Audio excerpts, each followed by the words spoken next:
I would like for you to take your duty of candor to the court with a little bit more seriousness in the future, Ms. Love. Things got spicy at the YSL trial today as Judge Paige Whitaker made her mark. As you will see in this video, she and attorney DA, District Attorney Love, they kind of went at it a little bit today, y'all. And I tried to cut this down, but I also wanted to include enough of the video so that you can get a sense for how everything started cooking, how everything got started, how Brian still started cooking and getting his message across, and then how the judge took that and went in directly to DA Love. So sit back, relax, watch this whole video, and drop some comments. Do y'all think that this new judge is going to have a different style? She seems to be a little bit different from Glanville. Let me know what y'all think, but watch the video, watch the whole video so that you can get a real feel for how this unfolded. I had via email asked specifically as to the authorship of this particular motion and to have whomever authored this motion be present in court. The response I got back was Ms. Love saying, I will be present. Does that mean, Ms. Love, that you are the author of this motion? Yes, Judge. Okay. So I have some problems with some of the representations made in this motion. Specifically on page 3, the citation to U.S. versus Young, and then to U.S. versus Waddell. And then the statement, quote, a defendant has a duty, underlined, to disclose prior to trial and an ongoing duty to timely disclose, in bold, any evidence he intends to use as both impeachment evidence and as substantive evidence of innocence. See id, meaning see the above two cases, Waddell and Young. I've read both of those cases. Show me in either of those cases where there is a proposition that discovery and reciprocal discovery obligations of the defense applies to evidence that's going to be used solely as impeachment. I didn't say solely as impeachment. I said as both impeachment and as substantive evidence. Which implies that the use of it as impeachment evidence triggers the reciprocal discovery obligation. No, unless I wrote it inartfully. What I was saying. Well, you wrote it inartfully. I did then, because what I was saying was that it has to be both. That is the representation that all right. I made. And then when I amended it. I didn't see an amendment. I have a copy for the court. Did you fix that? What I did was. Thank you. Sort of elaborate on it, or yes, I guess you could say it was fixed. So you concede then that if evidence is going to be used solely as impeachment evidence, that there's no triggering of a reciprocal discovery obligation? Yes, that's okay. not. Yes, I was not saying that. I was saying. Good to know. My apologies to the court for that inartful wording. Okay. And what I said in the amendment, Your Honor, was. Did you email the amendment to my chambers? I did. Okay. Yesterday. Yesterday. Okay. Yes, well, that may be why I hadn't seen it, although I've been looking at y'all's stuff nonstop. Yes. Okay. It's in front of me now, so.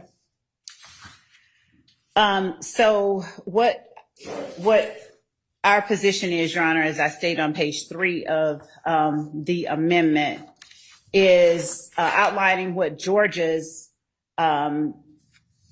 statutory requirements are. Of course, the court is aware of what OCGA 1716 4C1 requires. And then I go down to subsection C on that same page where I cite Aggie versus the state 311 Georgia 340 at 343 and go on to say Georgia's discovery law does not explicitly apply 1716 4C to evidence used simply for the purpose of impeachment. Okay. And then I say it unquestionably applies to that second intended purpose, use as substantive evidence.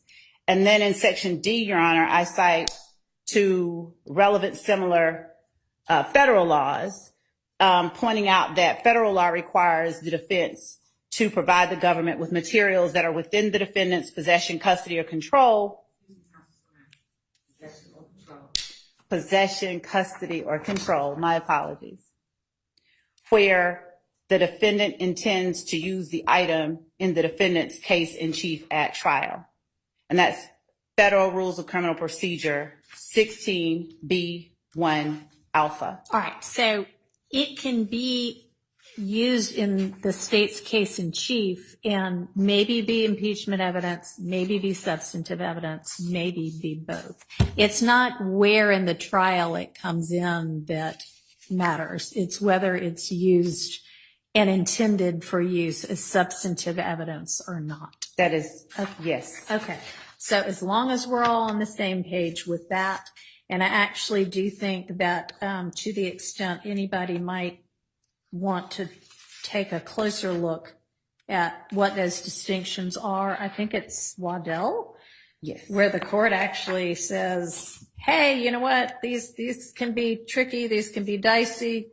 Here's what it means. Here's the difference between the two. So I would recommend for everybody's reading pleasure the court's exposition of that issue in the Waddell case. And in that amendment, I did correct the Waddell site. Okay. All right, so we'll follow that law as well. So, Your Honor, Yeah, and so I guess I don't know if you've got specifics with regard to things that you believe have not been turned over or that exist and haven't been turned over. Well, okay. I cite, for example, in these amendment to the supplement on page 1, the first example was recordings that were held by counsel for defendant Williams of an interview conducted with state's witness Adrian Bean. The evidence that was shown at trial was that Mr. Bean was a co-conspirator with defendant Williams in an intrinsic armed robbery. The state conducted days worth of direct examination of Mr. Bean. What the state has asked you to do and what you said from the bench about the law that will apply in this case is not accurate under Georgia law. Okay. I also, again, I'm not going to continue to repeat. I hope that you would take it the way Judge Glanville did. I have all objections to any proffer made by District Attorney Love. They are not only wrong, but I'm going to show you why they are knowingly wrong. This is the 4th time we're having the same hearing. I know you're not here privy to this. Okay. What Prosecutor Love did not tell you is the Georgia law that I've already handed to them. Judge Glanville has ruled on this 3 times. Okay. Every time telling the state the same thing, that they're wrong. So I'll go through it for the 4th time that Ms. Love intentionally, I assume, she has a memory of this because she was here. I handed her all these cases. So I assume that she's doing it intentionally. First of all, what she has told you about the case in your reading of Waddell is not accurate. The original case that the state is using is a case from the 4th Circuit called United States versus Young. Young is what Waddell talks about. Okay. If this honorable court will look at United States versus Harry, which should be in your package. I may not have put this in perfect order because one of them were not stapled, but you should have the United States. Okay, and Harry is Harry, and it is 2014 U.S. District Lexus, which is Lexis 160233. And what happens in the Harry decision is the district court judge in New Mexico analyzed a beautiful analysis of the Young case. And that starts, Your Honor,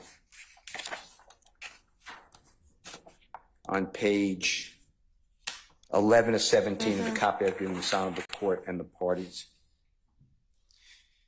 And if you can turn to that page, if you don't mind. I'm there. On the left-hand side, the first full paragraph. And it reads, in United States versus Young, which is Y-O-U-N-G, the Fourth Circuit did not explain its decision, but held only that the district court did not abuse its discretion. The holding in United States versus Young may be explained by the fact that the Fourth Circuit was applying the previous version of Rule 16, which used the term evidence in chief. Unlike Judge Friedman in United States versus, and I'm just going to spell it if you don't mind, HSIA, the Fourth Circuit did not define evidence in chief as case in chief. And then it goes through defining case in chief. The advisory note, I skipped 3 lines, Your Honor. The advisory committee notes to the 2002 amendments state that the change from evidence in chief to case in chief may be substantive in nature. The term evidence in chief may have, as the Fourth Circuit held, encompassed both the parties' case in chief as well as a party's non-impeachment cross-examinations. Even if the term evidence in chief encompassed all non-impeachment evidence, including cross-examination, this broad term does not mean that the term case in chief does as well. The Fourth Circuit in United States versus Young indicated that a party's case in chief encompasses the time in which the party calls its first witness until it rests by repeatedly using the term case in chief in that manner. So I tell you this because the Waddell case goes back to the Young case. The Young case is a federal analysis of a rule that we don't have in Georgia. In addition to that, there have been 0 circuits following United States versus Young. Georgia has never cited Waddell or Young, but Georgia speaks directly on what our law is. And there's 2 different cases, Your Honor, with the same name of Green, Green. And if you can take a look, for another example, Defendant Williams, it's me that she's talking about, has asserted verbally that he has a video recorded statement of Kenneth Copeland in which Copeland reportedly asserts we killed Nutt, referring to Donovan Thomas. Well, let me tell you how that happened. I never said that. Miss Hilton sends an email and says, upon interviewing Kenneth Copeland, we found out that he put out a social media recording that he killed Nutt, or we killed Nutt. It's in writing. Can you please give it to us? We can't find it. The most I may have said, which I don't have a memory of saying anything, is I'm not giving you anything. If I use something, I'll use it in court. That sounds like something I would say to these prosecutors. To other people, I would say, you're going to have to, I don't have to give it to you, and I'm not going to be able to talk about that. I never said, I verbally asserted that I have anything. But if I do, I'm going to say the same thing that I'd always say. I'm not giving it to them. If you tell me to do it, I'll do whatever. But I'm not going to give them anything because I don't have to. That would be impeachment. Mr. Copeland, before the 12th day of June of 2024, specifically was asked by Ms. Hilton, did you kill Nutt? And he said no. That would be impeachment. The next one, that I did not give over Mr. Copeland's jail calls until recently. Let me tell you the truth. October 2023, I gave jail calls of Mr. Copeland to the state. October 2023. The state doesn't raise this until more recently when Mr. Copeland is a witness. They want me to tell them which jail calls am I going to use to impeach the man. I said I'm not going to do it. Judge Glanville said you don't have to do it. I'm not going to do it unless you tell me to, but I don't understand how I'm doing this. And then to stand here and say I just gave it to him is preposterous. In addition to that, then we go to the first one, Mr. Bean. Mr. Bean testified for days. This case, Your Honor, has taken so long. I don't know how long he was on the witness stand. It would not shock me if he was there for 3-4 days. All he said was, I don't recall.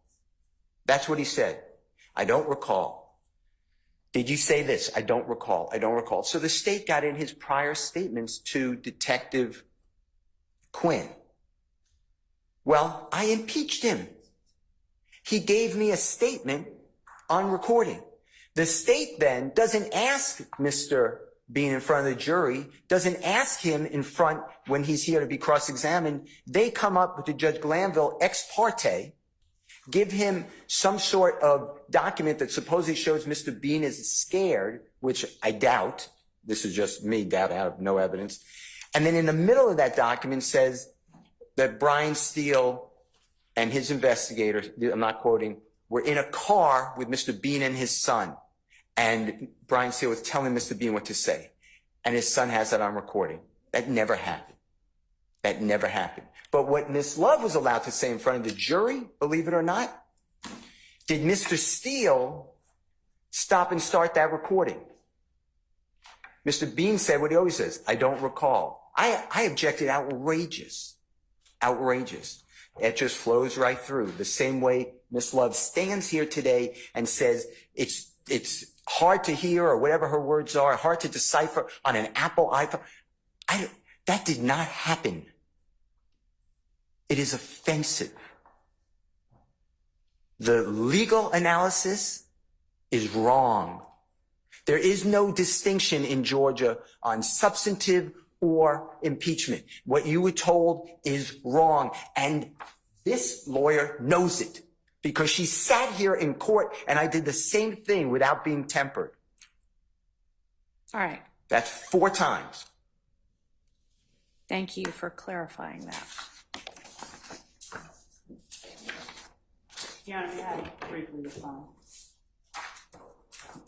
Yeah, when Mr. Steele clears the area.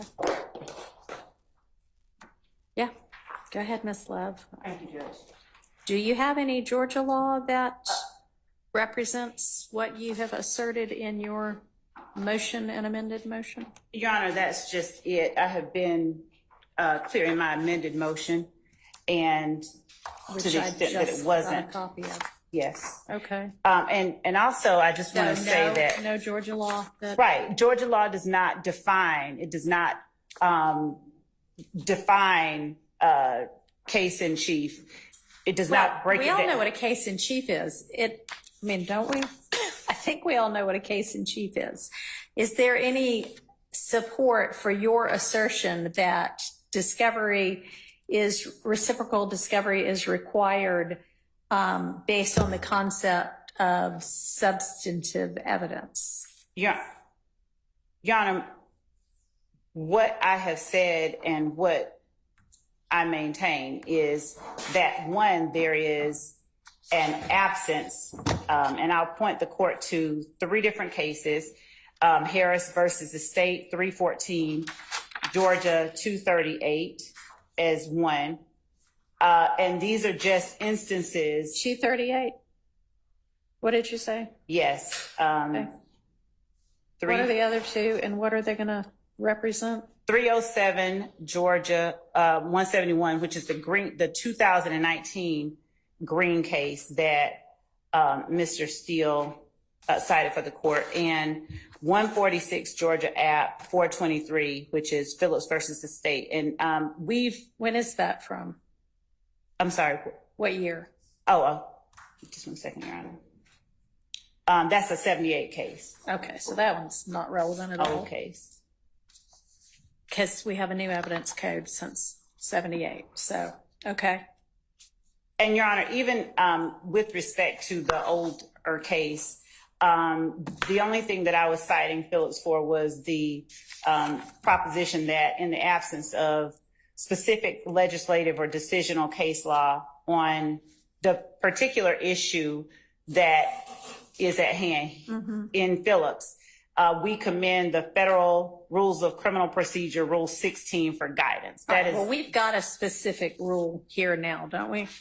Well, when you say we have a specific rule, is the court speaking of the discovery statute that says? That's what we're talking about in this motion, right? Right, yes, Your Honor. We are talking about that, and the state's position, the state maintained, first of all, let me be real clear, we didn't file a brief. This is the first brief that we have filed where we've asserted these things. We have asked that the court require Mr. Steele to turn this stuff over, but we've never argued it out. Mr. Steele has stood up and said he's not required to, and he has pointed to the discovery statute. The court has said, okay, yeah, he doesn't. And we put that in our motion to the court, that the court has previously made a ruling that we thought deserved a second look at. Defendant Williams has adopted as his witnesses all the state's witnesses in the witness list that he filed. And so, Your Honor, when we assert based on Waddell, and Waddell also speaks about work product, and it makes this distinction between factual history and work product and what the state or is and is not entitled.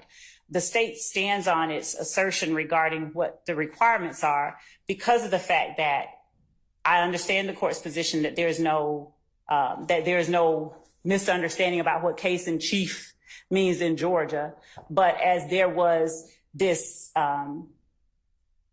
expounding on its meaning in Waddell, I think it's important to recognize that there's not been a similar sort of expounding in Georgia, and we can all presume or take for granted that it just means when the defendant is putting up his particular case. Right.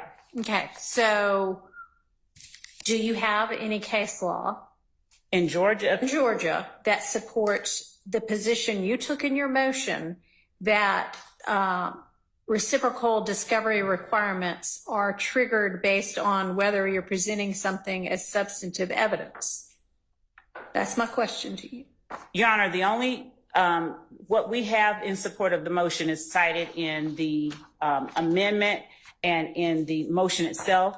We have not ever presented or represented to the court that there was a Georgia case that addressed this issue, and the conclusion that is asserted in the state's filings are the result of the fact that, one, from our position, it's not addressed directly, that, you know, what case in chief specifically.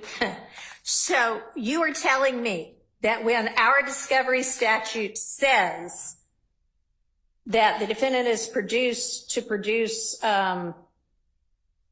or permit inspection and copying of whatever it is that they're in possession or control of, which the defendant intends to introduce as evidence in the defense case in chief or rebuttal at the trial, you think that there's some kind of lack of clarity about what that means? Is that what you're representing to the court? Your Honor, I'm representing that was the position that was taken. That was what was analyzed in the cases that we have cited in our amended amendment and supplement to our motion to compel.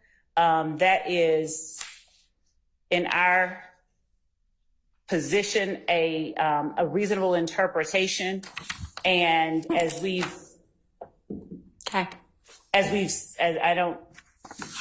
said in our filing, Your Honor,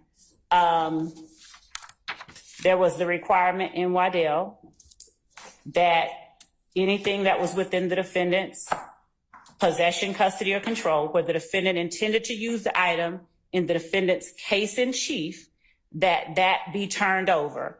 The Waddell court, Your Honor, in analyzing the meaning and understanding of case in chief, as the court correctly pointed out earlier, said that if it is going to be used as both impeachment and substantive evidence, that constitutes case in chief. From there, we made the assertion, the state's position, that if the defense intends, because there's nothing in Georgia law that analyzes it at this level, if the defense intends to introduce evidence as both impeachment and substantive evidence, then they have a duty to disclose it. And that is the origin of the state. That is the basis for our position. If you're and have you heard Mr. Steele argue 2 or 3 times before That's not at all what Georgia law means?